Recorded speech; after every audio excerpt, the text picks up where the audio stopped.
യഥാർത്ഥ മുഅ്മിനാരാണ്, യഥാർത്ഥ സത്യവിശ്വാസി ആരാണ്?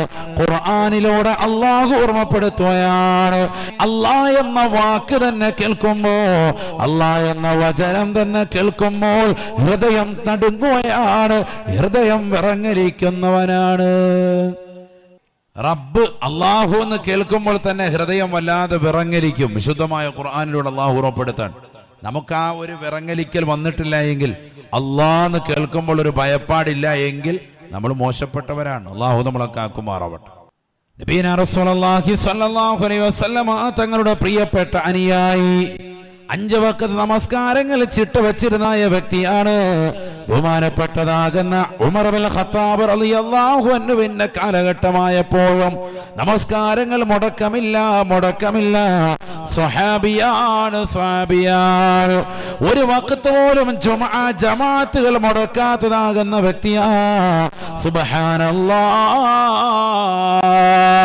സുബഹിക്ക് കൃത്യമാണ്, ളുഹറിന് കൃത്യമാണ്, അസ്റിന് ജമാഅത്തിന് കൃത്യമാണ്, മഗ്രിബും ഇശാഉമെല്ലാം അവ്വൽ വഖത്തിൽ ജമാഅത്ത് ശ്രദ്ധിക്കുന്ന വ്യക്തിയാണ്. പള്ളിയുടെ മാടപ്രാവായി നിലകൊണ്ടതായ സ്വഹാബിയാണ്. ബഹുമാനപ്പെട്ടവർ ഒരൊറ്റ വഖത്ത് പോലും ഒഴിവാക്കലില്ല. ഏത് നമസ്കാരം കഴിഞ്ഞ് പോകുമ്പോഴും അദ്ദേഹത്തെ ഒരു പെണ്ണ് നിന്നുകൊണ്ട് അദ്ദേഹത്തെ കണക്ഷൻ ഇടാൻ ശ്രമിക്കുകയാണ്. എല്ലാ വഖത്ത് കഴിഞ്ഞ് മദീനയിലെ തെരുവിലൂടെ പോകുമ്പോൾ ചെറുപ്പക്കാരനായി മനുഷ്യനുമായിട്ട് എങ്ങനെയെങ്കിലും ഒരു ബന്ധം വെക്കണം. അതിനൊരു പെണ്ണ് വല്ലാതെ കിണഞ്ഞ് പരിശ്രമിക്കുക.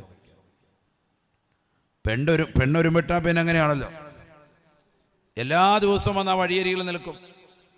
ബഹുമാനപ്പെട്ടതാകുന്ന സഹാബി വര്യൻ അദ്ദേഹം അതാ ഒരിക്കൽ ഇശാ നമസ്കാരം കഴിഞ്ഞു വരുമ്പോൾ അദ്ദേഹത്തോട് പറയുന്നു, എന്റെ വീട് വരെ ഒന്ന് വരണേ, എന്റെ വീട്ടിലേക്കൊന്ന് വാ.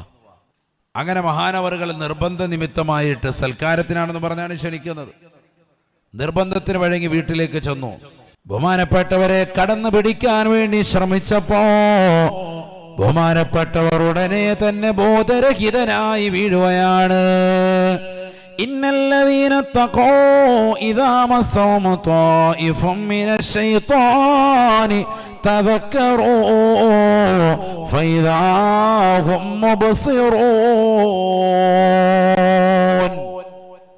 ബഹുമാനപ്പെട്ടവരെ, ശരീരത്തിലേക്ക് ആ പെണ്ണ് പിടിക്കാൻ വേണ്ടി തുനിഞ്ഞപ്പോ അള്ളാഹുവിനെ കുറിച്ചുള്ള ഓർമ്മ ഹൃദയത്തിലേക്ക് കടന്നു വരുകയാണ്. അവസാനം അദ്ദേഹത്തെ നാട്ടുകാര് ശവമഞ്ചമില്ലെടുത്തിട്ടുകൊണ്ട് തിരിച്ച് വീട്ടിലേക്ക് കൊണ്ടുപോയ അദ്ദേഹത്തെ ഇതാ വീട്ടിലേക്ക് കൊണ്ടുപോയാണ്.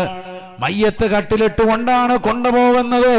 തന്റെ വീട്ടിലേക്ക് പോകും വഴി അദ്ദേഹത്തിന് ബോധം വരുകയാണ്. ആളുകൾ ചോദിച്ചു, എന്താണ് സംഭവിച്ചത്? കാര്യം ബഹുമാനപ്പെട്ടവർ വിശദീകരിക്കുകയാ. ഇശാ നമസ്കരിച്ചിട്ട് ഞാൻ പോകുമ്പോ ഇന്നാലിന്ന പെണ്ണ് അദ്ദേഹവരുടെ വീട്ടിൽ സൽക്കാരത്തിന് വേണ്ടി ക്ഷണിച്ചതാണ്. ചെന്നപ്പോൾ തന്നെ കഥകൾ ബന്ധിച്ചു കളഞ്ഞു. പെട്ടെന്ന് തന്നെ ഞാൻ ഈ ആയത്ത് ഓടിയപ്പോ ഈ ആയത്തിന്റെ ഹൃദയത്തിലേക്ക് കടന്നു വരുകയാണ്. അള്ളാഹുവിനെ കുറിച്ചുള്ള ഓർമ്മകൾ എനിക്ക് കടന്നു വന്നപ്പോ എന്റെ ബോധം തെളിഞ്ഞ് എന്റെ ബോധം പരിപൂർണമായി നഷ്ടപ്പെടുകയാണ്. പിന്നീട് അവർ തന്നെ ജനങ്ങളെ വിളിച്ചുകൊണ്ട് ആളുകൾ വന്നുകൊണ്ട് എന്നെ നിങ്ങൾ കൊണ്ടുപോയതാണെന്നാണ് എനിക്കറിയാൻ സാധിച്ചത്. ഏതാണ് ആയത്തെന്ന് ജനങ്ങൾ ചോദിക്കുമ്പോ ഉമർ ഇബ്നുൽ ഖത്താബ് തങ്ങളടക്കമുള്ള സൗദത്തിൽ വെച്ചുകൊണ്ട് പ്രസിദ്ധനായ സ്വഹാബി ഓതിക്കൊടുക്കുകയാണ്. ഇന്നല്ലദീന തഖൂ ഇദാ മസ്സഹും ത്വായിഫും മിനശ് ശൈത്വാനി തദക്കറൂ ഫഇദാ ഹും മുബ്സിറൂൻ. ഹൃദയത്തിലെ തഖ്വയുള്ളതാകുന്ന ആളുകൾ, അള്ളാഹുവിനെ പേടിച്ച് ജീവിക്കുന്നതായ വ്യക്തികൾക്ക് പിശാചിന്റെ കരവലയത്തിലേക്ക് അകപ്പെടേണ്ട താമസം അള്ളാഹുവിനെ കുറിച്ചുള്ള ഓർമ്മകൾ കടന്നു വന്നാൽ അവരാ തെറ്റിൽ നിന്ന് മാറുകയാണ്. അവർ പരിപൂർണമായി ഉൾക്കാഴ്ചയുള്ളവരായി കടന്നു വരുകയാണ്. അത് തന്നെയല്ലേ പരിശുദ്ധമായ ഖുർആനിലൂടെ അല്ലാഹു സുബ്ഹാനഹു വ തആല ഓർമ്മപ്പെടുത്തിയത്. വഇദാ തുത്ലാ അലൈഹിം ആയാതുഹു സാദതുഹും ഈമാനാ. അല്ലാ എന്ന് പറയപ്പെടുമ്പോൾ തന്നെ ഹൃദയത്തിൽ വല്ലാത്ത ഭയപ്പാടാ. അല്ലാ എന്ന് പറയുമ്പോൾ മാത്രമല്ല, വിശുദ്ധമായ ഖുർആനിക വചനങ്ങൾ കേൾക്കുമ്പോഴും അവരുടെ ഈമാൻ ബലം വർദ്ധിക്കുകയാണ്. ബഹുമാനപ്പെട്ടവർ സ്വഹാബി വര്യൻ ഈ ആയത്തങ്ങോട് ഓതി വെച്ചതിന് ശേഷം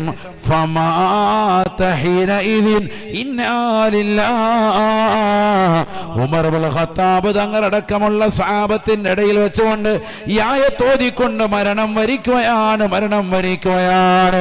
ഉമർ ഇബ്നുൽ ഖത്താബ് റളിയല്ലാഹു അൻഹു കൂട്ടുകാരോട് പറയുകയാ, ഇന്നഹു മിൻ അഹ്ലിൽ ജന്ന. തഖ്വ വെച്ചുകൊണ്ട് ജീവിതത്തിൽ സംശുദ്ധപരമായി ജീവിതം നയിച്ചതായ ഈ ചെറുപ്പക്കാരനില്ലയോ, ഒരന്യ പെണ്ണിന്റെ കരവലയത്തിൽ അകപ്പെട്ടിട്ട് പോലും വ്യഭിചരിക്കാതെ ശരീരത്തെ സംശുദ്ധമാക്കിയ ഈ സഹോദരനില്ലയോ, സ്വർഗം ഉറപ്പാണ്. എന്തുകൊണ്ടാണ്? അല്ലാ എന്ന് പറയപ്പെടുമ്പോൾ തന്നെ ഹൃദയത്തിൽ ചലനമുണ്ടാവുക. വിശുദ്ധമായ ഖുർആനിക ആയത്തുകൾ ഓതിക്കൊണ്ട് തന്നെ ഈമാൻ അധികരിക്കുകയാണ്. തെറ്റുകുറ്റങ്ങളിൽ അകപ്പെടാൻ നിലകൊണ്ടതായ സഹോദരൻ ആരോരും അറിയാതെ അന്യ പെണ്ണിൻ്റെതാകുന്ന കേഹത്തിൽ അവരുടെ വീട്ടിൽ ഒരാൾ പോലും അറിയാതെ, ഒരു നാട്ടുകാരറിയാതെ, ഒരു കൂട്ടുകാരറിയാതെ മദീനയിലെ ഏതോ ഒരു തെരുവിൽ വെച്ചുകൊണ്ട് വിചരിക്കാൻ സാധിക്കുമേ? പട്ടുമെത്തയിൽ കടന്നുകൊണ്ട് ശാരീരിക ബന്ധത്തിൽ ഏർപ്പെടാൻ സാധിക്കുമേ? ഒരാൾ പോലും പറയുകയില്ല, ഒരാൾ പോലും അറിയുകയില്ല. പക്ഷേ എല്ലാം കാണുന്നവരായ അല്ലാഹു ഉണ്ടെന്നുള്ള ഉറച്ച വിശ്വാസമുള്ളതായ സ്വഹാബി അല്ലാഹുവിനെ ഓർത്തുകൊണ്ട് തെറ്റുകുറ്റങ്ങളിൽ നിന്ന് ഒഴിയുകയാണ്. അതുകൊണ്ട് തന്നെ ഉമർ ഇബ്നുൽ ഖത്താബ് തങ്ങൾ പറയുകയാണ്, സ്വർഗാവകാശിയായ ഒരു മനുഷ്യനെ കാണണമെങ്കിൽ ഈ മനുഷ്യരിലേക്ക് നോക്കിക്കൊള്ളുക എന്ന് ഉമർ ഇബ്നുൽ ഖത്താബ് റളിയല്ലാഹു അൻഹു. അല്ലാഹു തൗഫീഖ് നൽകട്ടെ. സാരകാരിയല്ല, നിസ്സാരമായ സംഗതിയല്ല. അത്തരത്തിലുള്ള ഒരു അവസ്ഥയിൽ വരുന്നതാകുന്ന വ്യക്തികൾക്ക് ആ സമയത്തുണ്ടാവുന്ന ഈമാൻ ഏതു തലത്തിലായിരിക്കുമെന്ന് ചിന്തിക്കൽ. ഈമാൻ മുറുകെ പിടിക്കാൻ നമുക്ക് സാധിക്കണം. അവിടെയാണ് ആഖിബത്ത് നന്നാവുക എന്ന് പറയുന്നത്. ആ മനുഷ്യന്റെ അവധി എത്തി നിൽക്കേണ്ട അവസാന സമയമാണ്. അതിന് തൊട്ടു മുമ്പ് നടക്കുന്ന രംഗമാണ്. പടച്ചറബ് ആ ഒരു പരീക്ഷണം കൊടുത്തു. ആ പരീക്ഷണത്തിൽ അദ്ദേഹം വിജയിച്ചു, സ്വർഗം പുൽകാൻ കാരണമായി തീർന്നു.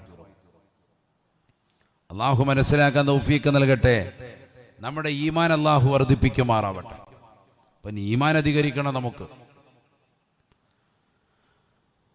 وَإِذَا تُلِيَتْ عَلَيْهِمْ آيَاتُهُ زَادَتْهُمْ إِيمَانًا.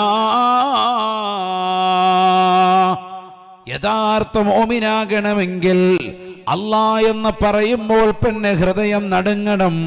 ഖുർആനിക വചനങ്ങൾ കേൾക്കുമ്പോൾ ഈമാൻ അധികരിക്കണം.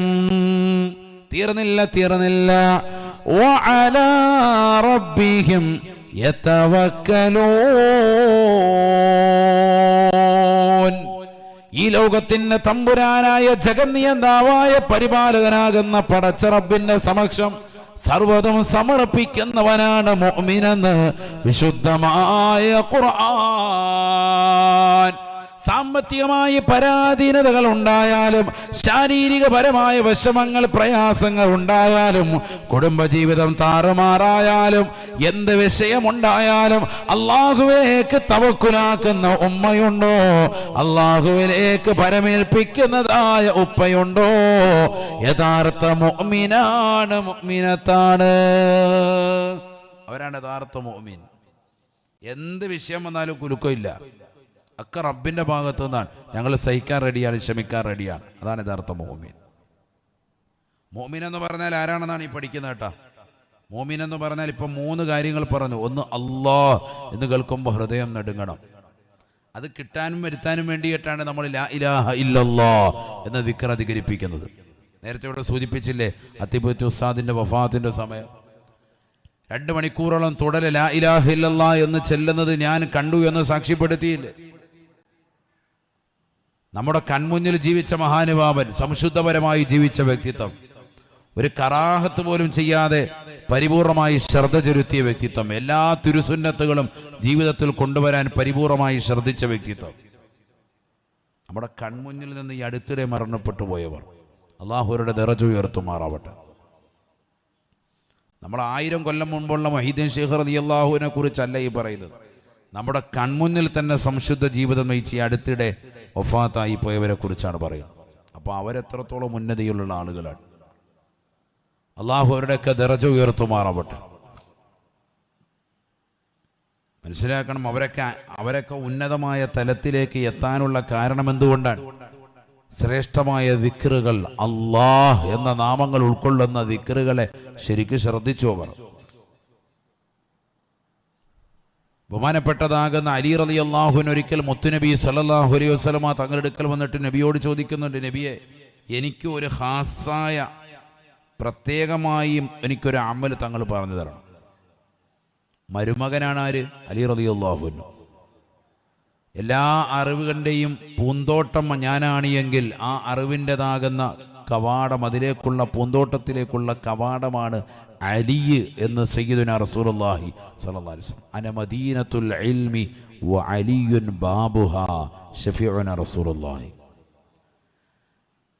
അപ്പം നല്ല അറിവുള്ള ഒരു വ്യക്തിത്വമാണ് അലിയറിൽ നിന്നു. നിസ്സാരക്കാരനല്ല എന്നതിലേക്ക് ആ ഒരൊറ്റ വാക്ക് തന്നെ സൂചിക്കുകയാണ്. അങ്ങനത്തെ അലിയാർ തങ്ങൾ മുത്തുനബി സല്ലല്ലാഹു അലൈഹി വസല്ലമ തങ്ങളുടെ നിന്ന് ഇജാസത്ത് വാങ്ങാൻ, അനുവാദം വാങ്ങാൻ ഒരു ദിക്ർ അവിടെ നിന്ന് തരണം. അപ്പം നബി സല്ലല്ലാഹു അലൈഹി വസല്ലമ തങ്ങൾ കൊടുത്ത ദിക്റാണ് ഏത്? ലാ ഇലാഹ ഇല്ലല്ലാഹ്, നീ അധികരിപ്പിക്കണേ അലിയെ എന്ന് സയ്യിദുനാ റസൂലുള്ളാഹി. ഇത് തന്നെയാണ് അല്ലാഹു സുബ്ഹാനഹു വ തആല മൂസാ നബി അലൈഹിസ്സലാമിന് നൽകിയത്. ഇത് തന്നെയാണ് ഉന്നതരാകുന്ന സമസ്തയുടെ സമുന്നതരാകുന്ന സാദാത്യങ്ങളും മുൻകാലഘട്ടത്തിലേതാകുന്ന ഇമ്മത്തുകളും അവരുടെ മുരീദന്മാർക്ക് നൽകിയതും ഇതേ ദിക്ർ തന്നെയാണ്. ഇതന്നെയാണ് കൊടുത്തിട്ടുള്ളത്. ഈ ദിക്ർ ചൊല്ലിയിട്ട് അവരുടെ ജീവിതത്തിൽ മാറ്റം വരും, ഉറപ്പാണ്. 70,000 ദിക്ർ ലാ ഇലാഹ ഇല്ലല്ലാഹ് ചൊല്ലി മരണപ്പെട്ടവർക്ക് വേണ്ടി ഹദിയ ചെയ്താൽ നരകീയ മോചനം, ഇതാഖത്തു സുഗ്റ ലഭിക്കുമെന്ന് പണ്ഡിതന്മാർ രേഖപ്പെടുത്തിയിട്ടുണ്ട്. 70,000 ദിക്ർ ലാ ഇലാഹ ഇല്ലല്ലാഹ്. അല്ലാഹു തൗഫീഖ് നൽകട്ടെ. ഇത് മരണപ്പെട്ടവർക്ക് വേണ്ടി നമ്മൾ സാധാരണ ചെയ്യാറുണ്ട് അല്ലേ? 3, 7, 11 നമ്മൾ എന്ത് ചെയ്യും? അത്തരത്തിൽ ദിക്ർ ചൊല്ലിയിട്ട് ദുആ ചെയ്യാറുണ്ട്. എന്നാൽ അതിനപ്പുറം നമ്മൾ ഓരോരുത്തരും നമുക്ക് വേണ്ടിയും ചെയ്തു വെക്കണം. ഇത് നാളേക്ക് വേണ്ടി. നാളെ നമ്മൾ മരണപ്പെട്ടു പോയാൽ 10 പേര് വന്ന് നമ്മൾ ദിക്ർ ചെല്ലുന്നതിനപ്പുറം ഇഖ്ലാസോടുകൂടി നമ്മൾ നമ്മുടെ ജീവിതത്തിൽ ചെയ്തു വെക്കണം. 70,000 ചൊല്ലി മതിയാക്കാനല്ല, അതിനേക്കാൾ ഏറെ ചെല്ലണം. ചുരുങ്ങിയത് അതെങ്കിലും ചൊല്ലി വെക്കണം. അള്ളാഹു തൗഫീഖ് നൽകട്ടെ. 1,00,000 സൂറത്തുൽ ഇഖ്ലാസ് ഓതിയാൽ ഇതാഖത്തുൽ കുബ്ര, ഖബർ ജീവിതത്തിൽ നിന്ന് പരിപൂർണമായ മോചനം ലഭിക്കുമെന്ന് പണ്ഡിതന്മാർ രേഖപ്പെടുത്തിയിട്ടുണ്ട്. 1,00,000 സൂറത്തുൽ ഇഖ്ലാസ്, ഖുൽ ഹുവല്ലാഹു അഹദ് എന്ന സൂറത്ത് 1,00,000 ഓതിയാൽ അത് നമ്മൾ നമുക്ക് വേണ്ടി ചെയ്തു വെക്കണം. നമ്മുടെ ജീവിതത്തിൽ ചെയ്തു വെക്കാൻ വേണ്ടിയുള്ള ഒരു അമലാണ് ഈ പറയുന്നത് കേട്ടോ. നമ്മുടെ ജീവിതത്തിൽ വെറുതെ ഇങ്ങനെ വർത്താനം പറഞ്ഞ് സംസാരിച്ച് വെറുതെ ഇങ്ങനെ നമ്മൾ ഫനായും ബസാദും പറഞ്ഞ് കളയണ്ട നമ്മുടെ സമയങ്ങളെ. പകൽ സമയങ്ങളിൽ, രാത്രി സമയങ്ങളിലൊക്കെ ഒഴിവ് കിട്ടുമ്പോൾ നമ്മൾ ഇത് ശ്രദ്ധിക്കണം. അള്ളാഹു തൗഫീഖ് നൽകട്ടെ. അമലിന് വേണ്ടി പറഞ്ഞതാണ്. അപ്പോൾ മുഅ്മിനായ മനുഷ്യൻ്റെതാകുന്ന ക്വാളിറ്റി, ഏതൊക്കെ ക്വാളിറ്റികൾ കൂടുമ്പോഴാണ് അതാണ് ചർച്ച ചെയ്തുകൊണ്ടിരിക്കുന്നത്. അതിൽ ആദ്യത്തേതാണ് എണ്ണിയത്, അല്ലാഹ് എന്ന വാക്ക് പറയുമ്പോൾ തന്നെ ഹൃദയം നടുങ്ങും. അതിനാണ് നമ്മൾ റാത്തീബും മൗലിദിലും ഒക്കെ ചേർത്ത് കൊണ്ടുവരുന്നത് അല്ലേ? അല്ലാഹു അല്ലാഹു അല്ലാഹ്, അല്ലാഹു ഹാളിരി, അല്ലാഹു നാളിരി, അല്ലാഹു ഷാഹിദി, അല്ലാഹു മഈ അല്ലേ? ചിലരല്ലേ ഉണ്ട്. അതെന്തിനാണ്? നമ്മുടെ കൽബിൽ ഇതിങ്ങനെ ചൊല്ലി ചൊല്ലി ചൊല്ലി അതിലേക്ക് നമ്മൾ എത്തണം. അല്ലാഹു തൗഫീഖ് നൽകട്ടെ. യഥാർത്ഥ മുഅ്മിൻ അതാണ്. ഇന്നമൽ മുഅ്മിനൂൻ, തീർച്ചയായും യഥാർത്ഥ മുഅ്മിൻ എന്ന് പറഞ്ഞാൽ ഈ ക്വാളിറ്റിയിലേക്ക് എത്തണം. നമ്മൾ എത്തിയിട്ടില്ല എങ്കിൽ ഇനിയും യഥാർത്ഥ മുഅ്മിനിലേക്ക് എത്താൻ ഉണ്ട് എന്ന് നമ്മൾ മനസ്സിലാക്കുക. ഖുർആൻ പറഞ്ഞ മുഅ്മിനിന്റെ ഈ ക്വാളിറ്റികൾ മേളിച്ചിട്ടില്ല എങ്കിൽ നമ്മളത് നമ്മുടെ ജീവിതത്തിലേക്ക് കൊണ്ടുവരാൻ വേണ്ടി പരിശ്രമിക്കണം. അല്ലാഹ് എന്ന് കേൾക്കുമ്പോൾ ഒരു ഭയപ്പാടുമില്ല എങ്കിൽ, തെറ്റുകുറ്റങ്ങൾ ചെയ്യുന്നവനോട് എടാ തെറ്റുകുറ്റങ്ങൾ ചെയ്യരുതേ പടച്ചറബ് കാണുമെന്ന് പറയുമ്പോൾ പിന്നെ കാണാം, മഹ്ശറിലല്ലേ നോക്കാമെന്ന് പറയുന്ന ഒരു സിറ്റുവേഷനാണ് നിനക്കുള്ളതെങ്കിൽ നീ ഈമാനില്ലാത്തവനാണ്. കള്ളു കുടിക്കുന്നവരോട് പടച്ചറബ് കാണുന്നുണ്ടെന്ന് പറയുമ്പോൾ, തെറ്റുകുറ്റങ്ങൾ ചെയ്യുന്നവരോട് അള്ളാഹു ദർശിക്കുന്നുണ്ടെന്ന് പറയുമ്പോൾ ഒന്നും വലിയ കാര്യമില്ല, മഹ്ശറി വെച്ച് കാണാം എന്ന് പറഞ്ഞ് ഹിസാബ് നേരിടാൻ വേണ്ടി തയ്യാറാകുന്ന ആധുനിക തലമുറ ശരിക്കും മനസ്സിലാക്കണം. അള്ളാഹു നമ്മളെ കാത്തു സംരക്ഷിക്കട്ടെ. അവർ റബ്ബിനെ കുറിച്ച് പറയപ്പെടുമ്പോൾ തന്നെ ഭയപ്പാട്, ആയത്തുകൾ ഓതി കേൾക്കുമ്പോൾ തന്നെ ഈമാനിന്റെ ആധിക്യമുണ്ടാവുക, ഈമാൻ അധികരിക്കുക. എന്ത് വിഷയമുണ്ടായാലും അള്ളാഹുവിലേക്ക് പരമേൽപ്പിക്കുന്ന ഒരു ശൈലി നിനക്കുണ്ടായാൽ നീ യഥാർത്ഥ മുഅ്മിനാണ്. തീർന്നില്ല, രണ്ട് കാര്യങ്ങൾ കൂടി ഉണ്ടാവണം. الذين يقيمون الصلاة ومما رزقناهم ينفقون أولئك هم المؤمنون حقا لهم درجات عند ربهم ومغفرة ورزق كريم. പരിശുദ്ധമായ ഖുർആനിലൂടെ അള്ളാഹു ഓർമ്മപ്പെടുത്തുകയാണ്, അള്ളാഹുവിനെ പേടിക്കുക മാത്രമല്ല, വിശുദ്ധമായ ഖുർആനിക വചനങ്ങൾ കേൾക്കുമ്പോൾ ഈമാൻ അധികരിക്കുന്ന വ്യക്തിയാണ്. തീർന്നില്ല, എന്ത് വിഷയമുണ്ടായാലും പടച്ച റബ്ബിലേക്ക് പരമേൽപ്പിക്കുന്നവരാ. കഴിഞ്ഞില്ല. പരിശുദ്ധമായ ഖുർആനിലൂടെ അള്ളാഹു വീണ്ടും ഓർമ്മപ്പെടുത്തുകയാണ്, യഥാർത്ഥ സത്യവിശ്വാസി എന്ന് പറഞ്ഞാൽ ആധാർ കാർഡിലോ റേഷൻ കാർഡിലോ പാൻ കാർഡിലോ അല്ലെങ്കിൽ ഏതെങ്കിലും ഐഡന്റിറ്റി കാർഡിലോ മുസ്ലിമിന്റെ പേര് ചേർത്തത് കൊണ്ട് മാത്രമായില്ല, ഈ ക്വാളിറ്റികൾ ഉണ്ടാവൽ നിർബന്ധമാണ്. അല്ലദീന യുഖീമൂന സ്വലാ,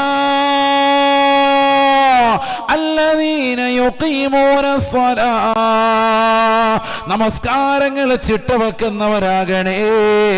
ഒരൊറ്റ നമസ്കാരം പോലും ഖളാ ആക്കാത്തവരാണ് മുഅ്മിനെന്ന് വിശുദ്ധമായ ഖുർആൻ. കോവിഡാനന്തര കാലത്തിലല്ലേ ജീവിക്കുന്നത്? എത്ര ജുമഅകളാണ് സഹോദരങ്ങൾ നഷ്ടപ്പെടുത്തുന്നത്, എത്ര ജമാഅത്തുകളാണ് ചെറുപ്പക്കാർ ഇല്ലാതാക്കുന്നത്, എത്ര മോശമായ പ്രവണതയിലേക്കാണ് ഈ സമൂഹം എത്തിപ്പെടുന്നത്.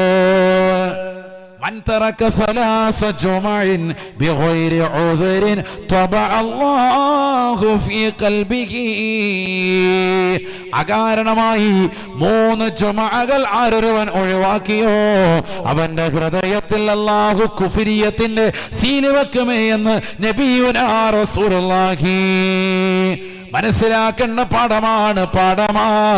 3 ജുമഅ കാരണമായി ഒഴിവാക്കിയാൽ, കച്ചവടത്തിന്റെ പേര് പറഞ്ഞുകൊണ്ട് ഒഴിവാക്കിയാൽ, എനിക്ക് സുഖമില്ല എന്ന് പറഞ്ഞിട്ടില്ല, കച്ചവടമുണ്ട്, നല്ല സമയമാണ്, സന്ദർഭമാണെന്ന് പറഞ്ഞ് ബിസിനസിന്റെ കാര്യം പറഞ്ഞുകൊണ്ട് ഒഴിവാക്കിയാൽ, കാരണമില്ലാതെ പരിശുദ്ധമായ ജുമഅയ്ക്ക് മുടക്കം വരുത്താനുള്ള കാരണമില്ലാതെ ജുമഅ ഒഴിവാക്കുന്ന ഏതൊരു സഹോദരനുണ്ടോ, ചെറുപ്പക്കാരുണ്ടോ, കുഫരിയത്തിന്റെ സീല് അല്ലാഹു പതിപ്പിക്കുമേ ഹൃദയത്തിലെന്ന് നബിയുനാ റസൂലുള്ളാഹി.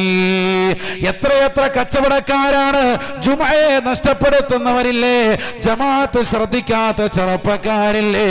നഊദു ബില്ലാഹ്. ജമാഅത്തിന്റെ ശ്രേഷ്ഠത അറിയണേ സഹോദര, പഠിച്ചു വെക്കണേ സഹോദര. മാതാപിതാക്കളെ, രക്ഷിതാക്കളെ, നിങ്ങളുടെ മക്കളെ പറഞ്ഞുവിടൽ നിർബന്ധമാണ്. ആൺമക്കളെ പള്ളിയിലേക്ക് പറഞ്ഞുവിടൽ നിർബന്ധമാണ്. ഭർത്താവിനെയും വാപ്പയെയും പള്ളിയിലേക്ക് കഴിവുള്ളവരെ പറഞ്ഞുവിടൽ ശ്രദ്ധിക്കണേ. കാരണം ജമാഅത്ത് നിസ്സാരമല്ല. ജമാഅത്തായി നിസ്കാരം നിസ്സാരമല്ല. ഇതാ ഒരു ചരിത്രം കേട്ടോ, ശരിക്കും ശ്രദ്ധിക്കും. ബഹുമാനപ്പെട്ട ഉമൈർ ഇബ്നുൽ ഖവാരി റളിയല്ലാഹു അൻഹു പറയുകയാണ്, താബിഈകളിൽ പ്രമുഖനായ വ്യക്തിയാണ്. അദ്ദേഹം പറയുകയാണ്, ഫാത്തതിനി സ്വലാത്തുൻ സ്വലാത്തുൽ ഇശാഇ മഅൽ ജമാഅ. ഇശാ നമസ്കാരം ജമാഅത്തായി നിർവഹിക്കേണ്ട നമസ്കാരമാണ്. ആ നമസ്കാരം ഒരിക്കൽ എനിക്ക് നഷ്ടപ്പെട്ടു പോയി. ബില്ലിയഫ, ഞാൻ വീട്ടിൽ നിന്ന് ഇറങ്ങുമ്പോൾ അതിഥികൾ വന്നതാണ് കാരണം. ആ അതിഥികളെ സൽക്കരിക്കാൻ വേണ്ടി ഞാൻ വീട്ടിൽ കൊണ്ട് നിലകൊണ്ടുപോയി. അതിഥികളെ സൽക്കരിച്ചവർ പോയി കഴിഞ്ഞപ്പോ ഞാൻ വേഗം തന്നെ പള്ളിയിലേക്ക് പോകുകയാ. ഫദഹബതു ഇലൽ മസ്ജിദി ഫൈദൻ ഹുല്ഖത് അബ്വാബുൽ മസാജിദി ബിൽ ബസറ. സ്വഹാബത്ത് കഴിഞ്ഞാൽ പിന്നെ ശ്രേഷ്ഠതയുള്ള വിഭാഗമാണ് ആര്? താബിഈകൾ. അവരുടെ കാലഘട്ടത്തിൽ, സ്വഹാബത്തിന്റെ കാലഘട്ടത്തിൽ ഉണ്ടായിരുന്നവർ, അവരോട് ചേർന്ന് ജീവിച്ച അഹ്ലുകാർ. അതിൽ പ്രമുഖനായ ഉമൈർ ഇബ്നുൽ ഖവാരി റളിയല്ലാഹു അൻഹു അദ്ദേഹം പറയാൻ, ശ്രദ്ധിക്കണം, എൻ്റെ ജീവിതത്തിൽ ആദ്യമായി എനിക്ക് ജമാഅത്ത് നഷ്ടപ്പെട്ടു പോയി. ഇശാ നമസ്കാരത്തിന്റെ അവ്വൽ വഖത്തല്ല, ഇശാ നമസ്കാരത്തിന്റെ ആദ്യ ജമാഅത്ത്. നമ്മുടെ പള്ളിയിൽ അങ്ങനെ ഉണ്ടല്ലോ. മുമ്പ് അങ്ങനെയൊന്നുമില്ല. ബാങ്ക് വിളിച്ചാൽ ഉടനെ 2 റക്അത്ത് സുന്നത്ത് നിസ്കരിക്കും. ആ സുന്നത്ത് നിസ്കാരം കഴിഞ്ഞാൽ ഉടനെ ഇഖാമത്ത് കൊടുക്കുക, ഫർള് നിസ്കരിക്കുക. നമ്മളിപ്പോൾ സൗകര്യാർത്ഥം വെച്ചു കൊടുത്തിരിക്കുകയാണ് എന്ത്? ബാങ്ക് വിളിക്കുന്നു, സുബൈക്കാണെങ്കിൽ അരമണിക്കൂർ, ആചാര്യ പല്ല് വെച്ച് കുളിച്ച് വരട്ടെ എന്ന് കരുതി അരമണിക്കൂർ കൊടുത്തിരിക്കുകയാണ്. എന്നാൽ ഇഖാമത്തിൻ്റെ ശബ്ദം കേൾക്കുമ്പോഴാണ് പതുക്കെ ബ്രഷ് എടുക്കുന്നത് ചിലർ.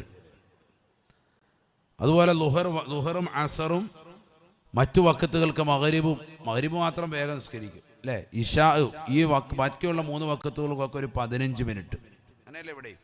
അതെ. എന്തിനാണ് അങ്ങനെ? ബാങ്ക് വിളിക്കുമ്പോൾ പള്ളിയിൽ വന്ന് ഒളുവെടുത്ത് 2 റക്അത്ത് നിസ്കരിക്കാനുള്ളൊരു സമയം കൊടുക്കാൻ. യഥാർത്ഥത്തിൽ അങ്ങനെ അല്ലായിരുന്നു മുൻഗാമികൾ. എങ്ങനെയാണ്? ബാങ്ക് വിളിക്കുന്നതിന് മുമ്പേ പള്ളിയിലെത്തും. പള്ളിയിലെത്തിയതിന് ശേഷം ബാങ്ക് വിളിക്കപ്പെടുന്നു, 2 റക്അത്ത് സുന്നത്ത് നിസ്കരിക്കുന്നു, അല്ലെങ്കിൽ 4 റക്അത്തുള്ള സുന്നത്ത് നിസ്കാരം ഉണ്ടെങ്കിൽ അത് നിർവഹിക്കുന്നു. അതിനുശേഷം ഉടനെ തന്നെ ഇഖാമത്ത് കൊടുക്കപ്പെടുന്നു, ഫർള് നിസ്കരിക്കുന്നു. യഥാർത്ഥത്തിൽ അതാണ് ശൈലി. അപ്പോൾ ബഹുമാനപ്പെട്ട ഉമർ ഇബ്നുൽ ഖവാരി റളിയല്ലാഹു അൻഹു പറയാൻ, ഞാൻ അതിഥികൾ വന്നതിൻ്റെ പേരിലാണ് എനിക്ക് നിസ്കാരം ഫൗത്തായി പോയത്. അവ്വൽ ജമാഅത്ത് നഷ്ടപ്പെട്ടു പോയി. ഒരൊറ്റ വഖത്ത് ജമാഅത്ത് എൻ്റെ ജീവിതത്തിൽ ഒഴിച്ചിരുന്നില്ല. ആദ്യത്തേതും അവസാനത്തേതുമായ ഒരൊറ്റ ജമാഅത്ത് എനിക്ക് നഷ്ടപ്പെട്ടു പോയി. അത് തന്നെ ഞാൻ പുറത്തേക്ക് ഇറങ്ങുമ്പോൾ അതിഥികളുണ്ടായിരുന്നു, അവരെ സൽക്കരിച്ചിരുന്നതാണ്.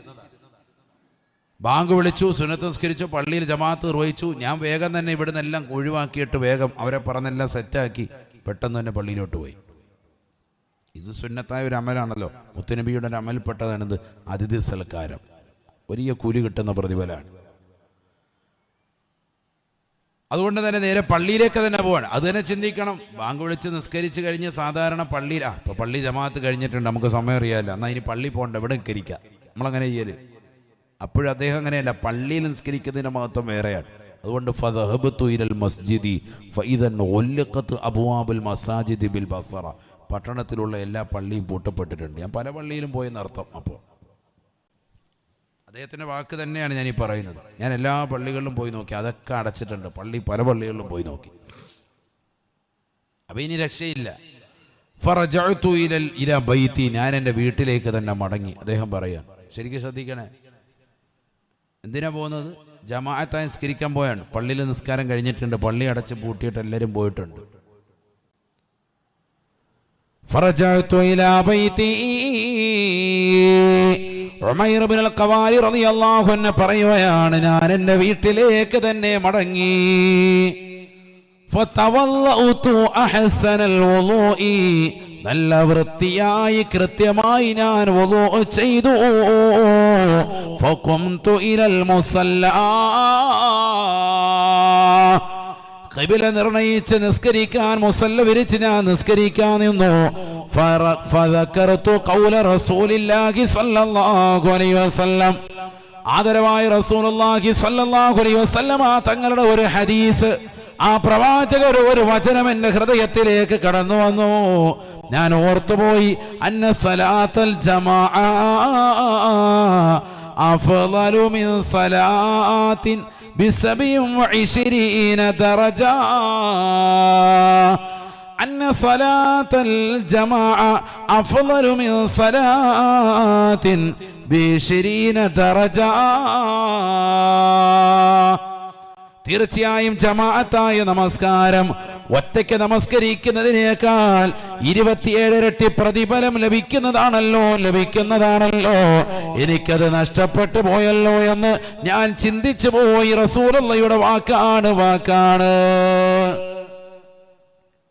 ജമാഅത്തായി നിസ്കരിക്കുന്ന നിസ്കാരം എനിക്ക് നഷ്ടപ്പെട്ടു പോയി. ഇനി ഞാൻ ഒറ്റയ്ക്ക് നിസ്കരിക്കണമല്ലോ. അങ്ങനെ ബഹുമാനപ്പെട്ടവർ മുസല്ല വിരിച്ച് നിന്നിട്ട് നിസ്കരിച്ചു. എത്രയാണെന്നറിയോ? അദ്ദേഹം തന്നെ പറയാൻ, ഫസല്ലൈതുൽ ഇശാഅ 27 മറ. 27 ഇരട്ടി പ്രതിഫലം ലഭിക്കാൻ 4 റക്അത്തുള്ള ഇശാ നമസ്കാരം ഞാൻ 27 തവണ ആവർത്തിച്ച് നിസ്കരിച്ചു എന്ന് ഉമൈർ ഇബ്നുൽ ഖവാരി റളിയല്ലാഹു അൻഹു. 4 റക്അത്തുള്ള ഇശാ നമസ്കാരം 27 ഇരട്ടി പ്രതിഫലം ലഭിക്കാൻ, ജമാഅത്തിന്റെ ശ്രേഷ്ഠത ലഭിക്കാൻ എത്ര വട്ടം നിസ്കരിച്ചു? 27 തവണ നിസ്കരിച്ചു. അപ്പൊ എത്ര റക്അത്തായി? 27 × 4 എത്രയായി? 108 റക്അത്തായി. എത്ര റക്അത്തായി?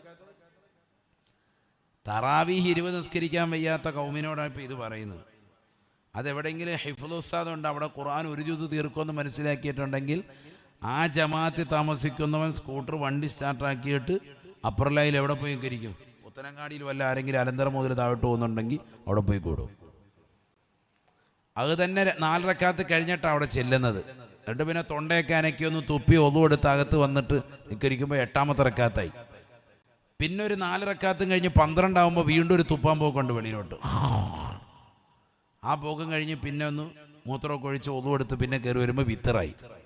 അല്ലാ, ആ 3 റക്അത്തോടെ കഴിഞ്ഞ് കാല് നീട്ടിയൊരു ഇരിപ്പുണ്ട്, ഏറ്റവും വലിയ നിസ്കാരം കഴിഞ്ഞ മാതിരി. അങ്ങനത്തെ കൗമാണിപ്പോൾ ഇത്. അങ്ങനത്തെ ആളുകളോടാണ് എന്ത് പറയുന്നത്? 108 നിസ്കരിച്ച വെറുതെ കഥ പറയാൻ പോകുന്നത്. ഏത് നിസ്കാരം? തറാവിയല്ല. ജീവിതത്തിൽ ആദ്യമായി ജമാഅത്ത് നഷ്ടപ്പെട്ടു പോയപ്പോൾ. അപ്പോൾ മനസ്സിലാക്കണം, നമ്മൾ 4 റക്അത്ത് ഇശാ നമസ്കാരം പള്ളിയിൽ പോയി ജമാഅത്തായി നിസ്കരിച്ചാൽ അത് എത്ര ഇരട്ടി പ്രതിഫലമാണ്? 108 റക്അത്ത് നിസ്കരിക്കുന്നതിൻ്റെ നേട്ടമാണ് നിനക്ക് ആ 4 റക്അത്ത് ജമാഅത്തിൽ കിട്ടുന്നത്. ആണ് മനസ്സിലാക്കേണ്ടത്. അല്ലാഹു മനസ്സിലാക്കാൻ തൗഫീഖ് നൽകട്ടെ. നമുക്ക് ആയുസ് വളരെ കുറവാണ്. 60-70 വയസ്സേ ഉള്ളൂ ഈ ഉമ്മത്ത് മുഹമ്മദ് സല്ലല്ലാഹു അലൈഹി വസല്ലം തങ്ങളുടെ ആയുസ്. മുൻഗാമികൾ ചെയ്ത 1000 വർഷവും 2000 വർഷമൊക്കെ ജീവിച്ച് അമൽ ചെയ്ത ആളുകളോടൊപ്പം നമ്മുടേതാകുന്ന അമലുകൾ എത്തണമെങ്കിൽ ഈ കുറഞ്ഞ കാലഘട്ടത്തിൽ ജമാഅത്ത് മുടക്കരുത്. പുരുഷന്മാർ ശ്രദ്ധിച്ചോ, സ്ത്രീകൾക്ക് അവരുടെ വീടിൻ്റെ അകത്തിലെങ്ങനെ തന്നെ അവ്വല് വഖത്ത് നമസ്കരിച്ചാൽ ഇതിലേറെ പ്രതിഫലം കിട്ടും. അള്ളാഹു തൗഫീഖ് നൽകട്ടെ. പുരുഷന്മാർ ശ്രദ്ധിക്കണേ, ജമാഅത്ത് മുടക്കരുത്. ഉമൈർ ഇബ്നുൽ ഖവാരി റളിയല്ലാഹു അൻഹു പറയാം, 108 റക്അത്ത് ഞാൻ നിസ്കരിച്ചു, അഥവാ 27 തവണ ഇശാ ഞാൻ നിസ്കരിച്ചു. എന്നിട്ട് എന്താ സംഭവിച്ചത്? അതാണ് മനസ്സിലാക്കേണ്ടത്. കേട്ടോ, ثم نمت في المصلى, പിന്നെ ഞാൻ നിസ്കരിക്കുന്ന മുസല്ലയിൽ കിടന്ന് ഉറങ്ങിപ്പോയി. ഫറഅയ്തു ഫിൽ മനാം, ഞാൻ ഉറക്കിൽ തന്നെ സ്വപ്നം കാണുകയാണ്, കിനാവ് കാണുകയാണ്. അതാ കഅന്നി അലാ ഫറസിൻ മഅ ഖൗമിൻ അലാ അഫറാസ്, ഞാനൊരു കുതിരയുടെ പുറത്ത് കടിഞ്ഞാണ് പിടിച്ചുകൊണ്ട് നിലകൊണ്ടിട്ടുണ്ട്. എൻ്റെ കൂടെ ജനങ്ങളുണ്ട്, അവരുടെ കൈവശം കുതിരയുമുണ്ട്. ഞങ്ങളെല്ലാവരും നസ്തബിഖൂ, മത്സരമാണ്. ബഹുമാനപ്പെട്ടവര് പറയുകയാണ്, ഞാൻ എന്നെ കുതിരയുടെ കടിഞ്ഞാണ് പിടിച്ച് അതിശക്തിയായി ചലിപ്പിച്ചു. എന്റെ കൂടെയുള്ളവരും എന്നോടൊപ്പം തന്നെ യാത്രയാണ്. ഞങ്ങൾ സ്വർഗത്തിലേക്ക് പോകുന്നതായിട്ടാണ് തോന്നുന്നത്. ഞങ്ങൾ മത്സരിച്ചുകൊണ്ട് മുന്നേറുകയാണ്. എന്റെ കൂടെയുള്ളതായ ആളുകൾ അവരുടെ കുതിരയുടെ കടിഞ്ഞാണ് ശക്തിയായി ചലിപ്പിച്ചുകൊണ്ട് എന്റെ മുന്നിലൂടെ ചീറിപ്പാഞ്ഞുകൊണ്ട് പോയാണ്. ഇതാ സ്വർഗത്തിലേക്ക് അവർ അടുക്കാറായി. ഒരുപാട് പിന്നിലാണ് ഞാനുള്ളത്. ഞാൻ വല്ലാതെ ശക്തിയായി എന്റെ കുതിരയുടെ കടി ഞാൻ ചലിപ്പിച്ചു നോക്കി. ഫമാ അൽഹഖഹും, അവരോടൊപ്പം ചെന്ന് ചേരാൻ എനിക്ക് സാധിക്കുന്നില്ല. സ്വർഗത്തിലേക്ക് ഞാൻ എത്താറായി, പക്ഷെ അവരെക്കാൾ ഒരുപാട് പിന്നിലാണ്. ഫൽതഫത ഇലയ്യ വാഹിദും മിൻഹും, അവരിൽ നിന്ന് ഒരാൾ തിരിഞ്ഞു നോക്കിയിട്ട് എന്നോട് പറയുകയാണ്, യാ ഉമൈർ ഇന്നക ലാ തസ്തതിഉ അൻ നൽഹഖ ബിനാ. അല്ലയോ ഉമൈറേ, നിനക്ക് ഞങ്ങളോടൊപ്പം വന്നു ചേരാൻ പറ്റുകയില്ല, ഞങ്ങളോടൊപ്പം വന്നു ചേരാൻ സാധിക്കുകയില്ല. ഞാൻ കുതിരയുടെ കടിഞ്ഞാണ് ശക്തിയായി ചലിപ്പിച്ചുകൊണ്ട് ചോദിച്ചു, ബിമാ, എന്ത് കാരണത്താലാണ്, എന്തുകൊണ്ടാണ്? എന്റെ കയ്യിൽ കുതിരയുണ്ട്, എന്റെ കയ്യിൽ കടിഞ്ഞാനുണ്ട്. ഞാൻ വീണ്ടും ശക്തിയായി ചലിപ്പിച്ചു നോക്കി, പക്ഷേ ഫമാ അൽഹഖഹും, അവരോടൊപ്പം ചെന്ന് ചേരാൻ എനിക്ക് സാധിച്ചില്ല. അവരതാ അതിശക്തിയായി ചലിപ്പിച്ച് സ്വർഗത്തിന്റെ കവാടത്തിനുള്ളിലേക്ക് കടന്നുപോയി. ആ മനുഷ്യൻ വിളിച്ചു പറയുന്നുണ്ട്, ലിഅന്നാ സല്ലൈനൽ ഇശാ മഅൽ ജമാഅ വഅൻത ലം തുസല്ലിൽ ഇശാ മഅൽ ജമാഅ. ഞങ്ങൾ ഇശാ നമസ്കാരം ജമാഅത്തായി അവ്വൽ വഖത്തിൽ നമസ്കരിച്ചവരാ. നീ അവ്വൽ വഖത്തിൽ നിസ്കരിച്ചിട്ടുണ്ട്, പക്ഷേ ജമാഅത്ത് ഇല്ലാതെ നിസ്കരിച്ചവനാണ്. 27 ഇരട്ടി പ്രതിഫലം കിട്ടുന്ന ജമാഅത്തായ നമസ്കാരം പള്ളിയിൽ വന്ന് നമസ്കരിച്ച് ഞങ്ങൾക്ക് ഇതാ സ്വർഗത്തിലേക്കുള്ള പ്രയാണം എളുപ്പമായി പോയി. നീ ഞങ്ങളിൽ നിന്ന് പിന്തിപ്പോകാനുള്ള കാരണം നീ ജമാഅത്തായി നമസ്കരിച്ചിട്ടില്ല. ഇശാ നമസ്കരിച്ചവനാണ്. 27 തവണ ആവർത്തിച്ച് നമസ്കരിച്ചാലും ഞങ്ങളോടൊപ്പം ജമാഅത്തായി നിസ്കരിച്ചതിന്റെ കൂലി ലഭിക്കുകയില്ല. ലിഅന്നാ സല്ലൈനൽ ഇശാ മഅൽ ജമാഅ വഅൻത ലം തുസല്ലിൽ ഇശാ മഅൽ ജമാഅ. ഞങ്ങൾ ഇശാ നമസ്കാരം ജമാഅത്തായി നിസ്കരിച്ചു, നീ ജമാഅത്തായി നിസ്കരിച്ചില്ല, നീ ഒറ്റയ്ക്ക് 27 തവണ ആവർത്തിച്ചു. അതുകൊണ്ടൊന്നും ബലമില്ല. അതുകൊണ്ട് ഞങ്ങളുടെ ദറജ ഞങ്ങളോടൊപ്പം എത്താൻ പറ്റൂല എന്ന് ചിന്തിക്കണം. ഉമൈർ ഇബ്നുൽ ഖവാരി റളിയല്ലാഹു അൻഹു പറയാണ്, ഫബകൈതു ബുകാഅൻ ശദീദ, ഞാൻ ശക്തിയായി കരഞ്ഞുപോയി. എന്തുകൊണ്ട്? സ്വർഗത്തിലേക്ക് കിടക്കുന്നുണ്ട്, പക്ഷേ എന്നോടൊപ്പമുള്ള ജമാഅത്തിൽ പങ്കെടുത്തിരുന്ന ആളുകളോടൊപ്പം എനിക്ക് കിടക്കാൻ കഴിയുന്നില്ലല്ലോ. ഒരൊറ്റ വഖത്തിന്റെ ജമാഅത്ത് മുടങ്ങിയതിന്റെ കാര്യം പറയുന്നത്. അവ്വൽ വഖത്തിൽ തന്നെ നിസ്കരിച്ചു അദ്ദേഹം. എത്ര വട്ടം നിസ്കരിച്ചു? 27 തവണ ആവർത്തിച്ച് നിസ്കരിച്ചു, എങ്ങനെയെങ്കിലും ആ കൂലി കിട്ടാൻ. പക്ഷെ ആ കൂലി എത്തുന്നില്ല.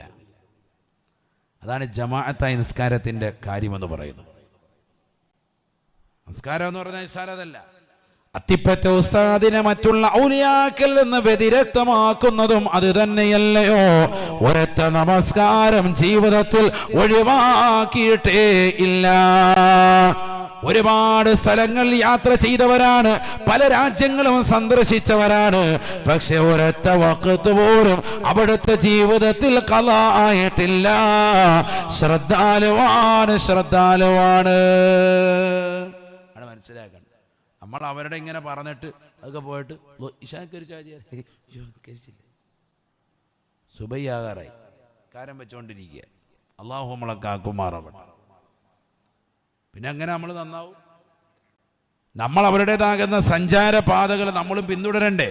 അവരെങ്ങനെയായിരുന്നു അവരുടെ ജീവിത ചരിത്രം, അവരിലുള്ള നന്മകൾ നമ്മൾ സംശീകരിച്ചെടുക്കണ്ടേ? എന്നാലേ നമ്മൾ രക്ഷപ്പെടുള്ളൂ. ആദ്യ വഖത്തിൽ സ്ത്രീകൾ നമസ്കരിക്കണം. സ്ത്രീകൾ, പുരുഷന്മാരും അങ്ങനെ തന്നെ. അവ്വൽ വഖത്തിൽ നമസ്കരിക്കുക, അതിനാണ് ശ്രേഷ്ഠത. പല സഹോദരിമാരും ളുഹർ നിസ്കരിക്കുന്നത് എപ്പോഴാ? അസർ ബാങ്ക് വിളിക്കുന്നതിന് തൊട്ട് മുമ്പാണ്. ഒരു 3 മണിയാകുമ്പോൾ പതുക്കെ കുളിച്ച് റെഡിയായി റാഹത്തായിട്ട് വെക്കുക വരും. മുസല്ല വിരിച്ച് ളുഹർ നിസ്കരിച്ച് കഴിഞ്ഞാൽ ഉടനെ പള്ളിയിൽ നിന്ന് എന്ത് വിളിച്ചിരിക്കണം? എന്ത് വിളിക്കണം? അസർ വിളിക്കണം. ഇല്ലെങ്കിൽ മോദിനെ മാറ്റാനാണ് പറയുന്നത്. ഭർത്താവിനോട് പറയും നമ്മളും സപ്പോർട്ട് ചെയ്യുക, മുമ്പരെ മാറ്റിയേക്കും. ഇത് കഴിഞ്ഞാൽ ഉടനെ അസർ. പിന്നെ അസർ വേഗം നിസ്കരിച്ച് അതിൻ്റെ കൂട്ടത്തിൽ അല്ലാഹ്. പിന്നെ അവർ ഇറക്കമൊക്കെ കണ്ടു കഴിഞ്ഞാൽ ഓർക്കും നഫീസത്തുൽ മിസ്രിയ വരുന്ന പോലെയാണ്. എല്ലാം കഴിഞ്ഞിട്ട് വരുന്ന പോലെ ഇരിക്കും. അള്ളാഹു നമ്മളെ കാക്കുമാറാവട്ടെ. ഒരൊറ്റ വഖത്ത് കറക്റ്റല്ല. തോന്നുമ്പോൾ നിസ്കരിക്കാൻ.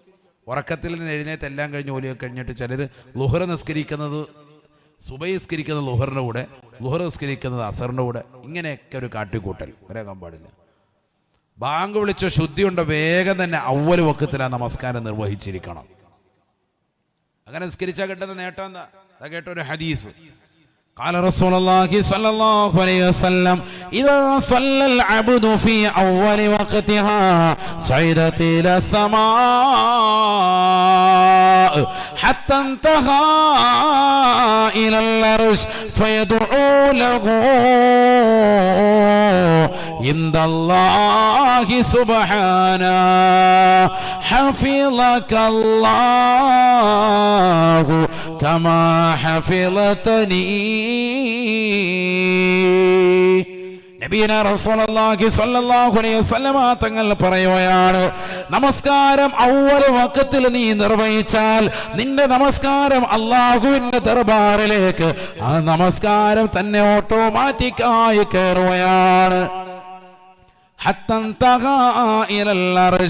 അർശിന്റെ ഉടമസ്ഥനായ പടച്ച റബ്ബിന്റെ തിരുസവിധത്തിലേക്ക് നിന്റെ നമസ്കാരം ചെന്ന് നിൽക്കുകയാണ്. ഒരു മലക്കും അത് കൊണ്ടുപോകണ്ട, നേരെ ഉയർത്തി കൊണ്ടുപോയാണ് അള്ളാഹുവിന്റെ തിരുസവിധത്തിലേക്ക് നമസ്കാരം ചെന്ന് ചേരുകയാ. നിസ്കാരത്തിൽ നിന്ന് നീ സലാം വീട്ടിയാലുടനെ നീ ബാങ്ക് വിളിച്ച അവ്വൽ വഖത്തിൽ ജമാഅത്തായി പള്ളിയിൽ പോയി നമസ്കരിച്ചവനാണോ? ബാങ്ക് വിളിച്ചപ്പോൾ അവ്വൽ വഖത്തിൽ തന്നെ wudu എടുത്തുകൊണ്ട് വീടിന്റെ അകത്തളങ്ങൾ നമസ്കരിച്ചവളാണോ? നിന്റെ നമസ്കാരത്തിൽ നിന്ന് സലാം വീട്ടിയാലുടനെ ആകാശ ലോകത്തേക്ക് നമസ്കാരം ഉയർത്തപ്പെടുകയാണ്.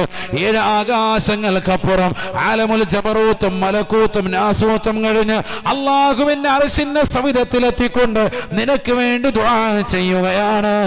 حفظك الله كما حفظتني حفظك الله كما حفظتني. നമസ്കാരമാകുന്ന എന്നെ നീ കാത്ത് സംരക്ഷിച്ചതുപോലെ അല്ലാഹു നിന്നെയും കാത്ത് സംരക്ഷിക്കട്ടെ എന്ന് നമസ്കാരം നിനക്ക് അനുകൂലമായി ദുആ ചെയ്യുമെന്ന് ഹബീബുനാ ഷഫീഉനാ റസൂലുള്ളാഹി